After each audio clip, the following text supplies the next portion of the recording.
இலங்கை விவகாரத்தில் காங்கிரஸை தனிமைப்படுத்தவும் பலவீனப்படுத்தவும் முயற்சிகள் நடைபெறுவதாக மத்திய அமைச்சர் ஜி.கே. வாசன் தெரிவித்திருக்கிறார்.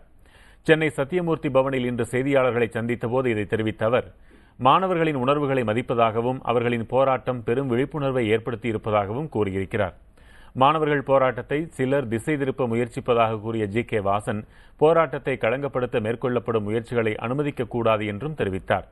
இலங்கைக்கு எதிரான ஜெனீவா தீர்மானத்தை இந்தியா நீர்த்து போகச் செய்ததாக கூறுவது தவறானது என்றும், இலங்கையில் தமிழர்கள் நல்லிணக்கத்துடன் வாழ்வதற்கு இந்திய அரசு தொடர்ந்து முயற்சி மேற்கொண்டு வருவதாகவும் தெரிவித்தார். சென்னையில் நடைபெறும் IPL போட்டிகளில் இலங்கை வீரர்கள் இடம்பெற மாட்டார்கள் என்ற IPL நிர்வாகக் குழுவின் முடிவை வரவேற்பதாகவும் ஜி.கே. வாசன் தெரிவித்தார். வருகின்ற நாட்களிலே மாற்றம் ஏற்படவில்லை என்றால் அந்த மாநாட்டை வேறு நாட்டிலே நடத்துவதற்குண்டான ஏற்பாட்டினை, முன்முயற்சிகளை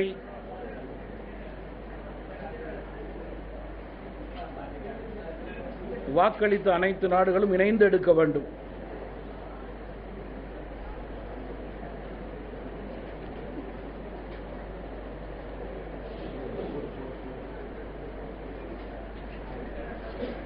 அதன் அடிப்படையிலே பிரதமர் அந்த மாநாட்டிலே கலந்து கொள்ள வேண்டும் என்று நான் விரும்புகிறேன். தமிழகத்தை மத்திய அரசு புறக்கணிப்பதாக முதலமைச்சர் ஜெயலலிதா தெரிவித்த குற்றச்சாட்டிற்கு ஜி.கே. வாசன் மறுப்பு தெரிவித்தார்.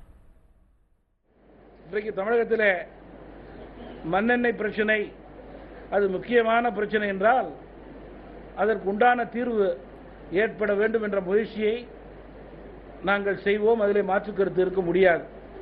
அதை நாங்கள் தவறாக எடுத்துக்கொள்ளவில்லை. அதே நேரத்திலே காங்கிரஸ் தமிழகத்திற்கு மத்திய அரசு எதுவும் செய்யவில்லை என்று கூறினால் அது சரியான தகவல் அல்ல.